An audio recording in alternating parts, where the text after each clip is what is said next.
Good afternoon, everyone. Welcome to our second edition of Tough Talks. Today, we are going to be talking about depression and anxiety and the kinds of psychiatric medications that you might need to go on if you're suffering from depression and anxiety.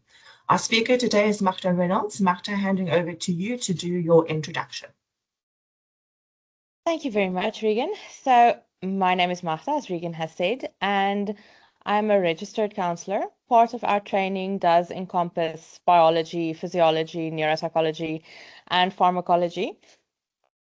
Obviously, just the basics, not as intensive as you would have a medical professional, but still enough that we can ascertain whether a person sitting in front of us maybe needs a referral to a general practitioner to have something like their thyroid checked, or if what they're experiencing is mental health situations that we can assist them with.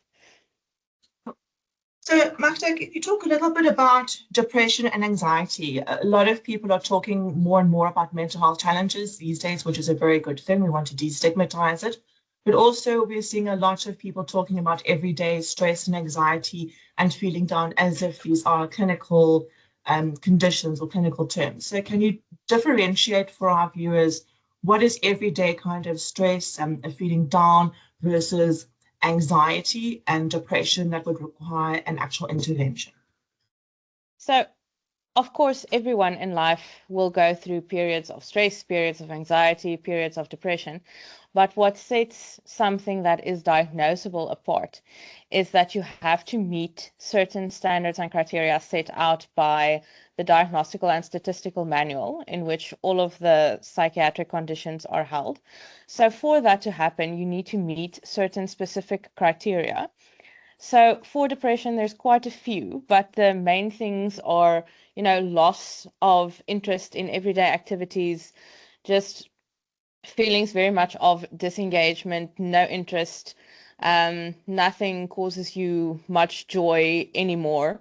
And then you can usually see a marked decline or just some sort of shift in a person's appetite, their libido, their energy levels, and their sleeping patterns.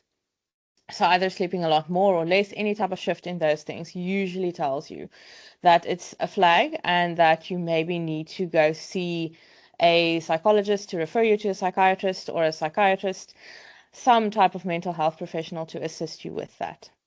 Yeah. And Go ahead.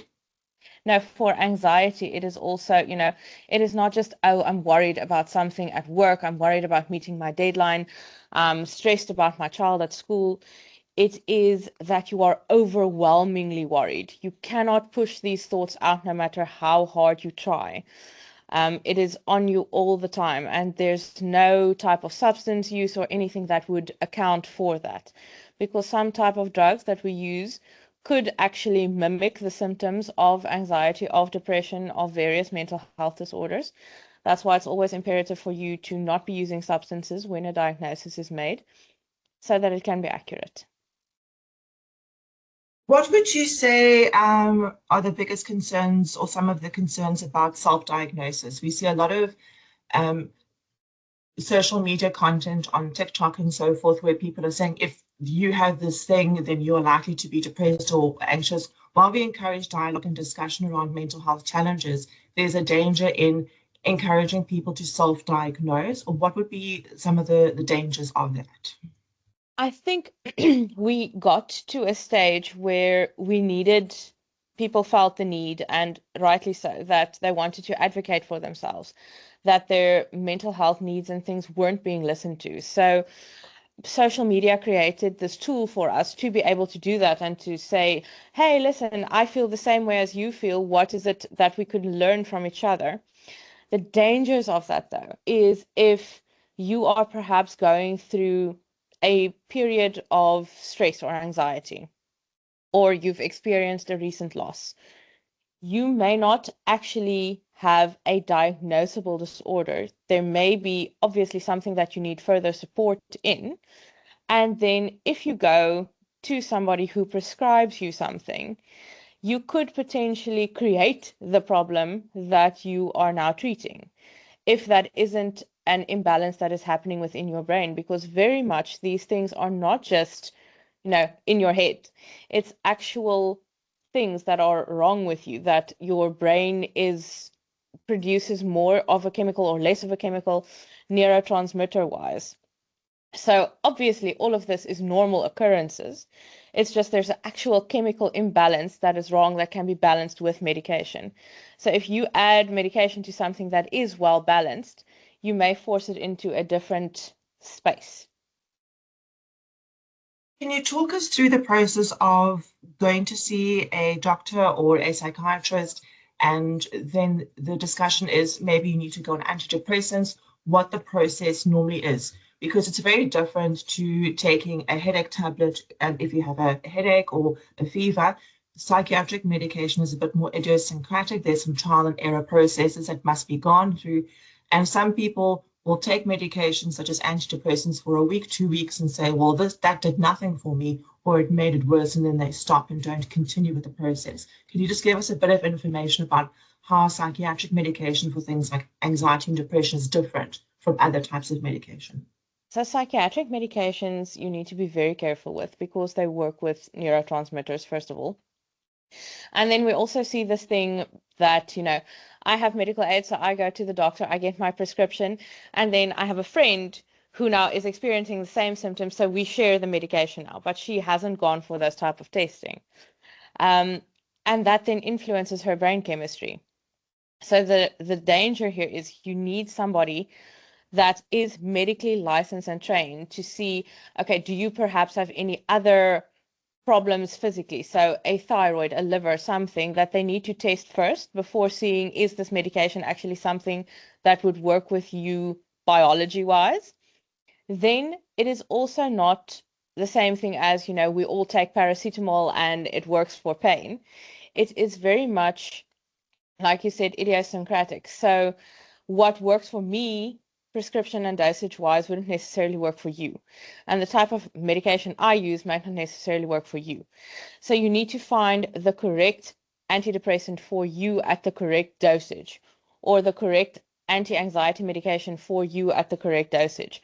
I may experience side effects that you don't, or you experience side effects that I don't. So it's something that you need to be in regular communication with your practitioner with. So, for example, if you go to a psychologist, you would unpack with them, okay, these are the things that I experienced this week. They could feed back to the psychiatrist, or if you have a medical aid that covers more psychiatric appointments, you could have that conversation directly with a psychiatrist. So it is something that you consistently need to be in feedback about with whoever your practitioner is, so that you could get to the dosage and the medication that works for you. And a 2-3 week period is not going to cut it. Those medications take about 6 weeks to properly settle in. You need to give your biology time to adjust to what you've been giving it, and from there you make a call together with your practitioner. It's also not something you can just stop. You have to taper off, and that also happens with the help of a professional person. So when a person is taking anti-anxiety or antidepressants medication, what they are looking to see improvements in is that they should see an improvement in the frequency with which they have negative symptoms, the duration of those negative symptoms, and the intensity. So if a person's improvements are not showing much gain in those 3 areas, frequency, duration, and intensity, that medication is probably not the right medication for them. And they should go back and have a conversation with their general practitioner or their psychologist or psychiatrist to keep on looking for the correct medication and then at the dosage. And then also if a person is having depression and anxiety, sometimes those medications work against one another. So there's a compatibility issue that also needs to be sorted out through trial and error. Can you talk us through the importance of not drinking alcohol when you are on antidepressant or anti-anxiety medication? So none of these medications should be taken in conjunction with alcohol, because it tends to just exacerbate the effects of the alcohol. So you will find you perhaps have one glass of wine, which would always be fine for you, but now you are very, very drunk and almost to the point of blacking out. So it can become very dangerous, especially if you are in a situation where you are out in public, or you may need to go somewhere. obviously with the Uber or transport, not drinking and driving. So in that situation, being out of control like that and feeling way more impaired than you usually would be is not the ideal. And also, as alcohol is a central nervous system depressant, it's actually going to worsen your symptoms in any way. So if you are experiencing one of these two things, I know alcohol is something that people turn to as a coping mechanism because in the moment it makes you feel better, but in the long run, because it is a depressant, it actually makes those symptoms worse. Can you talk about what it looks like for someone who's suffering from genuine clinical depression and anxiety? You talked a bit about disruptions in sleep and wake cycles, eating, and so forth. A lot of the clinical diagnoses rely on the term impairment in functioning. So what does impairment look like, and how can you tell the difference between that and I just have less energy now because I'm stressed about work and I'm not eating correctly, versus someone who's edging more towards the clinical diagnosis side of the severity of symptoms? How can someone make that judgment call about themselves and go, okay, this is kind of normal levels of anxiety and feeling down versus I need to go see someone about this? So normal feelings of anxiety and being down, you can still have some control over. So you can still get yourself to go to work, to perform your tasks. You might miss something here and there, but it's not life-changing or that it has any type of severe impact in your job or in your personal life. You feel it because it's human to feel all the things, and to have that experience of feeling down, feeling stressed, maybe just needing a day's leave to recuperate, that's fair. But for a person with a clinical diagnosis, it will be that, you perhaps sleep so much that your alarm cannot wake you up, you miss meetings for work. If somebody comes from a perspective of trying to assist you, you're not interested in getting the assistance. You can't even bring yourself to tell them what it is that you need assistance with. When there's a disciplinary at work, perhaps for these things, you don't care. You can't even bring yourself to care, even though it's a job that you actually love. And in the normal capacity and normal understanding of the thing, you would be caring. And when I say normal, please note, I'm speaking normal for each person, because that is also different. There's no normal. It's different for each person. So when it gets to that there's something in your life that it is disrupting, or you can't go out with your friends anymore because you just don't enjoy it. There's nothing fun about hanging out with them. In fact, it's a bit irritating and you would rather be sleeping. That you lose all the activities that you previously really enjoyed, no interest. For anxiety, that you are worrying to such a degree that usually, let's say there's some child stress or something that you have. Normally, if you throw yourself in a task at work or something, that you could block it out and then just focus on when you reappear for you. But now you can't. It's eating at you all the time. It's making you make mistakes. It's making you miss things. It's making you perhaps bite at your friends or act out in a way that you wouldn't normally have, because you just can't seem to get a grip on this and control what it is that you need to control. So those would be the flags to look out for, to see that, this thing is affecting how I interact with people. It's interfering with how I perform my duties, my tasks. It's interfering with my enjoyment of life in general and what I usually used to enjoy. Got a few minutes left. Magda, can you talk about the importance of counselling for anyone who's struggling with anxiety or depression, as well as those that have such severe symptoms that they need to go on medication? So look, counseling and medication should usually go hand in hand because the two support each other very well. That's why I spoke about a psychologist and a psychiatrist.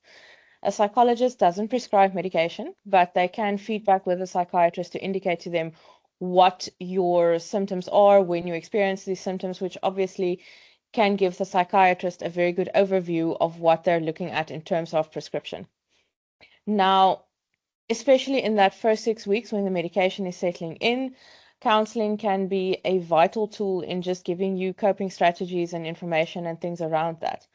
But even if you're in a position where you don't have something that needs to be diagnosed, just general life stress, counseling is a space where you can speak all of that out, where you can get support for that, where you don't need to filter what you're saying because you would hurt the other person's feelings, because the mental health practitioner is there for you. You don't have to care about, hurting their feelings or protecting them from something. We are there specifically for you, so that you have somebody who holds space for you, who can support you, who can guide you in terms of what it is that you need guidance on. So counseling is always a very good first point of call, because even if it is that you have something diagnosable and you maybe need support in getting to the correct services or speaking to your family about this, etc., etc. Those are the things that counseling can really, really assist with. Thank you. Okay, that's the end of our time. Magda, any closing words from you on today's topic? From my side, just, first port of call, counseling. From there, you can discuss whether you feel there's been an improvement, whether you want to explore medications. Medications are not just for crazy people. Medications were made to assist us. We don't need to be suffering if we don't need to suffer, but just be very mindful of how those medications are used and who you go to in terms of prescription, so that we are always responsible in our use of psychiatric medications and that we use counseling in conjunction with that. Great. Thank you very much, Magda, for your time, and thanks to our viewers for tuning in.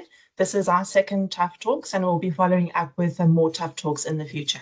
Thank you for joining us. Thank you.